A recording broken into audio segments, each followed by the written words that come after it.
अस्सलाम वालेकुम and welcome back again. कैसे हैं जी आप सब लोग? उम्मीद है कि सब खैरियत से होंगे और ठीक ठाक होंगे। तो यहाँ पर जी मैं पिकल प्रिपेयर करने लगी हूँ चिलीज़ का। ये ग्रीन चिलीज़ मैं बाय करके लाई थी कि ये ज़्यादा मिर्चे वाली नहीं होगी, बट ये भी काफ़ी मिर्चे वाली निकली है, क्योंकि आपने देखा है बारीक चिलीज़ मैं यूज़ करती हूँ तो वो बहुत ही ज़्यादा मिर्चों वाली है, तो उसका पिकल बहुत ही मिर्चों वाला होता है। जितना मर्जी आप उसको जो है विनेगर में जितनी मर्जी डिप करके रख लें देर तक। सो आई थॉट कि इस बार जो है ना इतनी ज़्यादा हॉट चिलीज़ नहीं लेकर आऊँगी, but they were also very hot. खैर एनीवेज मैंने इसका पिकल डालना था क्योंकि ये वेस्ट हो जानी थी अदरवाइज। जल्दी से मैंने इनका पिकल डाल लिया है। यहाँ पे मैंने सिंपली विनेगर लिया है और उसके अंदर मैंने थोड़ी सॉल्ट डाली है और ये 2 कप विनेगर डाला है, क्योंकि जो चिलीज़ होती है ना वो आपने कंसनट्रेटेड विनेगर में उसका पिकल प्रिपेयर करना होता है, उसको इतना ज़्यादा आपने डाइल्यूट नहीं करना होता। यहाँ पे 2 कप मैंने डाला है विनेगर और 1 कप मैंने डाला है इसके अंदर वाटर, सिंपल वाटर जो घर में यूज़ होता है, और थोड़ी सी मैंने सॉल्ट डाली है और बस मैंने बनाकर फ्रिज में रख दिया है। ओके तो यहाँ पर जी मैं ये सुबह का टाइम है, वो रात को मैंने पिकल बना के रख दिया था और सुबह में उठते सबसे पहले मैंने चिकन जो ब्रेस्ट है वो निकाल दी थी और उसको डिफ्रोस्ट कर दिया था और उसको फिर मैंने थिन स्लाइसेस में काट लिया था। और आप देख सकते हैं मैंने कितने बारीक लाइक स्लाइसेस में इसको कट किया है। और अब इसको झटपट से मैरिनेट करूँगी, कोई लंबी चौड़ी मैरिनेशन नहीं करूँगी क्योंकि मैंने बनाना है पिज़्ज़ा। सो मैं इसको मैरिनेट करके चली जाऊँगी और फिर हम लोग आकर जो है इस पिज़्ज़ा बना लेंगे। ठीक है जी। तो यहाँ पर जी मैंने सिंपल शान का जो तंदूरी मसाला होता है वो लिया है और इसके अंदर मैंने अब ऐड किया है जी चाट मसाला ऐड किया है। आप लोगों ने क्वांटिटी अपने हिसाब से रखनी है, लाइक 1 टेबलस्पून मैंने चाट मसाला ऐड किया होगा और लाइक 4 टेबलस्पून मैंने चिकन तंदूरी मसाला ऐड किया होगा और ½ टीस्पून ब्लैक पेपर है और इसके अंदर सॉल्ट जाएगा 2.5 टीस्पून। इसके अलावा जी इसके अंदर जाएगा गार्लिक पाउडर जाएगा 1 टीस्पून और जिंजर पाउडर जाएगा ½ टीस्पून। और अब जी मैं इसके अंदर ऐड करूँगी योगर्ट ऐड करूँगी 4 टेबलस्पून और ये थिक क्रीम योगर्ट है। योगर्ट इसलिए ऐड करी, योगर्ट जो है ना चिकन को बहुत नरम रखता है, बहुत मज़े का जूसी चिकन बनता है। अगर जब भी आप चिकन ब्रेस्ट यूज़ करें ना तो आई रिकमेंड कि बीच में योगर्ट लास्ट में डाला करें, बहुत ही ज़्यादा जो है वो आपकी टेंडर बनती है चिकन ब्रेस्ट। ठीक है जी। इसके अलावा मैंने इसके अंदर ऐड किया है धनिया पुदीना और हरी मिर्चों के पेस्ट जो मैंने फ्रीज करके रखी हुई थी। आई थॉट कि थोड़ा सा वो भी डाल के देखते हैं, इसके अंदर बड़ा मज़े का फ्लेवर आएगा। और साथ मैंने लेमन स्क्वीज़ कर दिया है और दैट्स इट। इसके अलावा मैंने थोड़ा सा जो है वो तंदूरी मसाला मज़ीद ऐड किया था, बट इन टोटल क्वांटिटी मिला के 4 टेबलस्पून बनती है। पहले मैंने लाइक 3 टेबलस्पून डाले थे और फिर 1 टेबलस्पून मैंने और डाला था। ठीक है जी। So total 4 tablespoon tandoori masala डाला था। अच्छे से मैंने मैरिनेट कर दिया है चिकन को और उसके बाद मैंने लिड लगा के जो है फ्रिज में रख दिया था। और अब फिर हम लोग तैयार होकर बाहर निकल गए थे और ये देख सकते हैं मैं तैयार हो गई थी। और यहाँ पर मैं बोलने की कोशिश कर रही थी, अब मुझसे बिल्कुल भी बोला नहीं था जा रहा। मैं कह रही हूँ बाबा गाड़ी को बंद कर देना और चाबी भी तार के चले जाना और फिर भाईजान गाड़ी नहीं चला सकता। ओह मियां बेटा नीचे बैठो, अब गाड़ी छोड़ो। आयन अब नाराज है।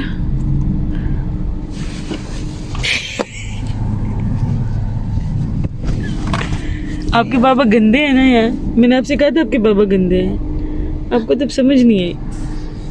और ये देखें जी इसके अंदर खूबसूरत मनाजिर है। हम लोग जा रहे थे मनामा और जिस वजह से जा रहे थे वो मैं आगे आप लोग को बताती हूँ हमारे साथ हुआ क्या है। खैर यहाँ पर आप सीन्स एंजॉय करें, बहुत ही खूबसूरत है मनामा। बाहर इन पूरा ही बहुत खूबसूरत है क्योंकि आजकल गर्मी नहीं है, मौसम अच्छा है, बाहर निकलने का बहुत मज़ा आता है सनलाइट में।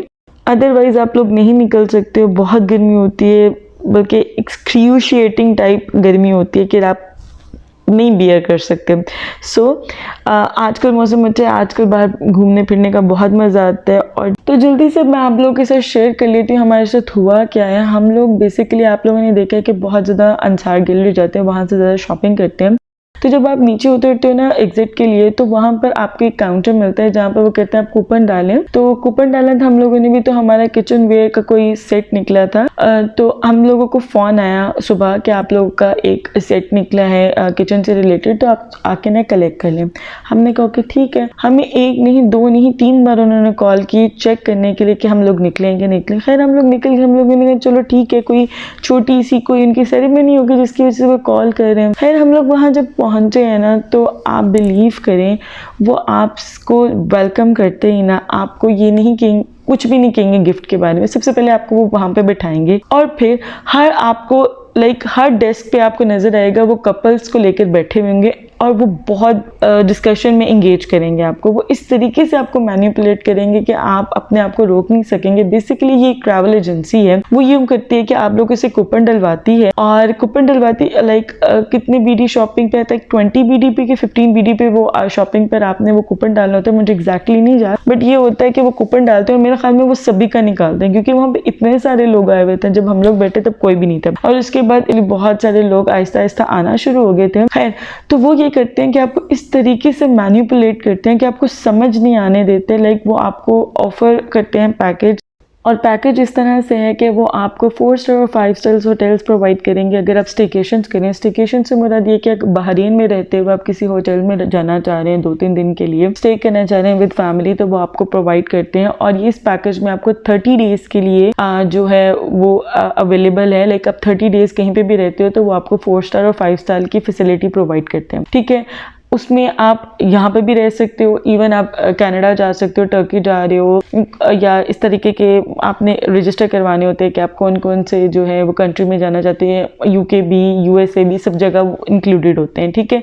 रेट सेम रहेगा अगर आप बहरीन रह रहे हो तो भी, अगर आप वहाँ जा रहे हो तो भी, इवन अगर आप पाकिस्तान में मरी शरी कहीं जाते हो तो भी रेट सेम रहेगा, जो भी डिवीजन बनती है पर डे के हिसाब से, ठीक है। जैसे कि वो आप लोगों को 1200 बीडी का कहेंगे, ये पैकेज है फॉर 30 डेज, और आप जब उनके साथ बहुत बहस करोगे, बहुत ज़्यादा करोगे तो वो 800 तक भी आ जाएंगे बीडी पर, और वो फिर आपने पर डे के हिसाब से डिवाइड करना है कि 30 दिन में कितने बीडी आपके बनते हैं। सो ये बहुत ज़्यादा एक्सपेंसिव था। आई डोंट नो हम लोग किस तरीके से मैनिपुलेट हो गए। Seriously it's a bullshit for us, क्योंकि हम लोगों के पास बिल्कुल भी टाइम नहीं होता, और वो लोग टारगेट उन लोगों का आई थिंक करते हैं जिनके पास टाइम नहीं है। जितने भी यहाँ पर आए हुए हैं, ऑब्वियसली आप लोग को पता है बहरीन में जॉबियंस आए हुए हैं और वो मेहनत मजदूरी ही करने आए हुए, कमाने आए हुए हैं, अपने घर का वो पूरा सर्कल चलाते हैं। जब आप इस तरीके से पेमेंट कर दोगे तो आप फंस जाओगे। आपने जाना है कि नहीं जाना वो एक अलग स्टोरी है, आपके पैसे तो फंस गए हैं ना। और हम लोग बेसिकली जितने भी जो यहाँ पर लोग आए हैं, हमारे पास इतना टाइम नहीं है कि हम लोग वेकेशंस पे जाए। महीने की छुट्टी मिलती है वो ऑब्वियसली आप लोगों ने अपनों के साथ गुजारनी होती है। अच्छा, उन्होंने इसमें भी बड़ा ज़बरदस्त किया हुआ है कि अगर आपने पाकिस्तान में जाना है और आप कहीं और बाहर नहीं जा सकते तो मरी शरी जाएँ और इतने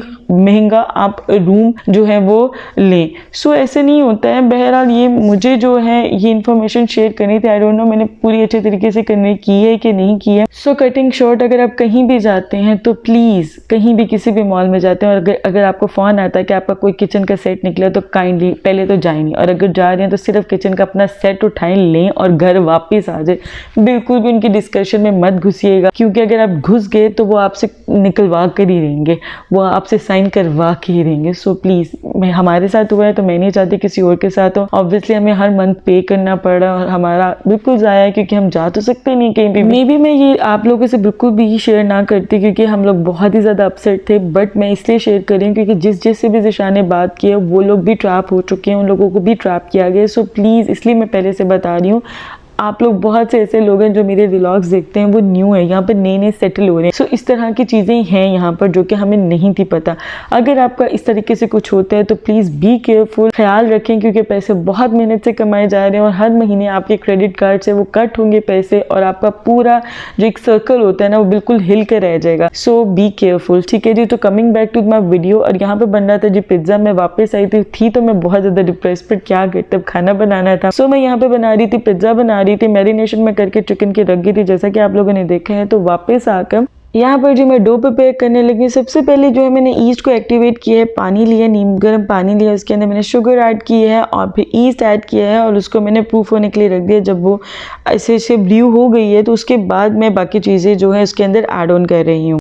यहाँ डिस्क्रिप्शन में मैं आपको 4 कप के हिसाब से बता दूंगी कि कितनी आपने क्वांटिटी डालनी है डो के लिए। तो बेसिकली यहाँ पे मैं 8 कप मैदा लिया है, जिसके लिए मैंने यहाँ पे 5 टीस्पून मैंने ईस्ट लिए है और 2 टीस्पून मैंने शुगर ऐड की थी। पानी में गुनगुना गर्म पानी था, और उसके बाद जब ईस्ट ब्रू होगी तो उसके अंदर मैंने 6 टेबलस्पून ऑलिव ऑयल के डाले हैं, और मैंने इसके अंदर फिर बाद में सॉल्ट ऐड किया है। 2 टीस्पून मैंने सॉल्ट ऐड किया है और 8 कप मैदा है, ठीक है। और उसके बाद मैंने डो मेकर में अच्छे से डो नीट के लिए नीचे डिस्क्रिप्शन बॉक्स में मैं लाजमी 4 कप के हिसाब से आपको क्वान्टिटी मैंशन कर दूँगी, सही है। और यहाँ पे जो चिकन मैंने मैरिनेट किया तो उसको थोड़ा सा मैंने ऑलिव ऑयल डालकर तो कुक होने के लिए रख दिया। उतनी देर में मैंने अच्छे से जो है डो को नीड कर लिया है नीडिंग मशीन में, और अब मैंने इसको इस तरीके से क्लिंग फिल्म लगाकर सेट होने के लिए रख दिया, ताकि ये अच्छे से जो है डबल इन साइज हो जाए। और यहाँ पर जो चिकन भी ऑलमोस्ट कुक हो गया, जितनी देर में डो बन रही थी चिकन का एक जो है बैच तैयार हो गया था।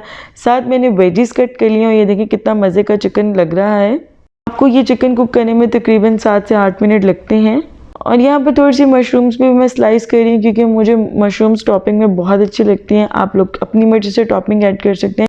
मैंने कैप्सिकम लिए, अनियन लिए, मशरूम्स लिए और ऑलिव्स लिए हैं। और अब यहाँ पे मैं पिज़्ज़ा सॉस बनाने लगी हूँ। मैंने 2 टेबलस्पून इसमें ऑलिव ऑयल ऐड किया है और 1 टीस्पून मैंने इसके अंदर गार्लिक पेस्ट ऐड किए हैं। और अब मैं इसके अंदर 2 जो बॉक्स आते हैं ना टोमेटो पेस्ट के, आई थिंक 135 ग्राम होते हैं ईच, वो मैंने इसके अंदर ऐड किए हैं। और फिर थोड़ा सा मैंने इसके अंदर पानी ऐड किया है, लाइक आप समझ लें 4 से 5 टेबलस्पून पानी होगा। और अब मैंने इसके अंदर जो है वो शुगर ऐड की है 1 टेबलस्पून, सॉल्ट ऐड किया है 1 टीस्पून, ब्लैक पेपर 1/2 टीस्पून और चिली फ्लेक्स 1/2 टीस्पून और एग्नो 1 टीस्पून इसके अंदर ऐड किया है। And that's it. ये पिज़्ज़ा सॉस इतनी टेस्टी बनती है, बिलीव करें मुझे पिज़्ज़ा सॉस इतनी बुरी लगती है ना पिज़्ज़े में। हालांकि मुझे पिज़्ज़ा बहुत अच्छा लगता है, बट जहाँ पर ज़्यादा पिज़्ज़ा सॉस आ जाए ना तो मुझे वो अच्छा नहीं था लगता। बट ये मैं भर भर के लगाती हूँ, क्योंकि मुझे इतना मज़े का इसका फ्लेवर लगता है।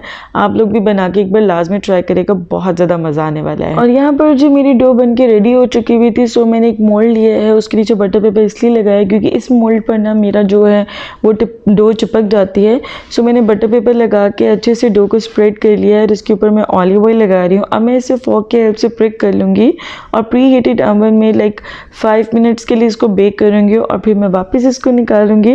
और इसके ऊपर मैं लगा रही हूँ जी पिज़्ज़ा सॉस जो मैंने घर पे प्रिपेयर किया वो लगा रही हूँ, और देन इसके ऊपर मैं टॉपिक्स लगा दूंगी। अच्छा, पिज़्ज़ा सॉस लगाने के बाद मैं इसके ऊपर ज़्यादा चीज़ डालती हूँ, बट आई वाज इन हरी तो मैं भूल गई। मैंने बहुत थोड़ी सी बस चेडर चीज़ लगाई थी और उसके बाद ऊपर मैं चिकन के पीसेस रख रही हूँ जो मैंने कट करके रखे थे, और उसके बाद अपनी टॉपिंग्स ऐड कर रही हूँ। एक्चुअली यहाँ सबको बहुत ज़्यादा भूख लगी हुई थी और बहुत ज़्यादा टाइम लग गया था इन सारे प्रोसीजर में, तो मैं जल्दी जल्दी से बस कर रही थी और बच्चों को दे रही थी। इवन इस पिज़्ज़ा को जब बेक हो गया ना तो मैंने सही से पिक्चर भी नहीं ली, तो फिर सेकंड पिज़्ज़ा जो बनाऊंगी उसको मैं अच्छे से आपको दिखाऊंगी कि वो कैसा बना है। यहाँ पर जो चीज़ मैंने ऊपर डाल दी तो मोज़रेला और चेडर चीज़, और उसके ऊपर मैंने ऑलिव्स डाले और उसके बाद मैंने इसको बेक कर लिया था। लाइक 20 मिनट्स लगते हैं बेक होने में इसको। और उसके बाद जो है इस तरह से पिज़्ज़ा था जो कि बहुत जल्दी से गुजर गया, और अब मैं अगेन पिज़्ज़ा बना रही हूँ। प्रोसीजर है, नीचे मैंने मोज़रेला भी डाली है, चेडर भी डाली है, और उसके बाद मैंने ऊपर टॉपिंग्स डाल के अच्छे से चीज़ डाल के और फिर मैंने बेक किया है। और ये रहा जी हमारा पिज़्ज़ा। मैं थोड़ी हेवी ड्यूटी पिज़्ज़ा बनाती हूँ, क्योंकि होता यूँ है कि जो ज़िशान है ना बिल्कुल भी हल्की टॉपिंग नहीं पसंद करते हैं। वो कहते हैं बेशक ब्रेड जो है वो थीन आप रख लो, बट टॉपिंग जो है वो ज़्यादा होनी चाहिए, फिर ही पिज़्ज़े का मज़ा आता है। सो मेरी कोशिश यही होती है कि मेरा जो हैवी ड्यूटी टाइप का पिज़्ज़ा हो और नीचे जो ब्रेड है वो मैं पतली रखूँ मैक्सिमम जितनी हो सकती हैं, और टॉपिंग्स इसमें ज़्यादा हो और चीज़ ज़्यादा हो तो बहुत मज़ा आता है। इसके अलावा क्योंकि मेरा अवन जो है वो गैस वाला है, लाइक इलेक्ट्रिक नहीं है, तो उसमें जो है मैं नीचे वाले रोड पर ही इसको पकाती हूँ। ऊपर वाला मैं रोड ऑन सिर्फ तब करती हूँ 1 मिनट के लिए जब मैंने ऊपर सिर्फ कलर देना होता है। And that's it. ये आप देख सकते हैं पिज़्ज़ा कितना मज़े का लग रहा है। अपनी मर्ज़ी से आप जितनी चाहें टॉपिंग ऐड कर सकते हैं। लिटरली आप बनाकर देखेंगे आप लोग को बहुत ज़्यादा मज़ा आने वाला है। आप यकीन माने अगर आप ये पिज़्ज़ा डो बनाते हैं ना और इसी तरीके से जैसे मैंने बताई और पिज़्ज़ा सॉस बनाई ये वाली जो मैंने जिस तरह से बनाई, आपको इतना मज़ा आने वाला है ना पिज़्ज़ा का। ये देखें कितनी भर के मैंने पिज़्ज़ा सॉस लगाई है।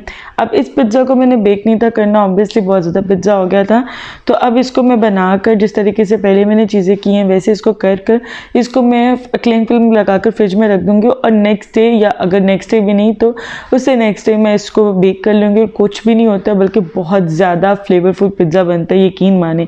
जो आप फ्रिज में रखते हैं ना डो को बनाकर इस तरीके से प्रिपेयर करके पिज़्ज़ा, तो वो जब आप नेक्स्ट डे या 2 दिन के बाद बनाते हैं तो बहुत मज़े का पिज़्ज़ा बनता है, बहुत सॉफ्ट बनता है, फुल ऑफ फ्लेवर्स होता है।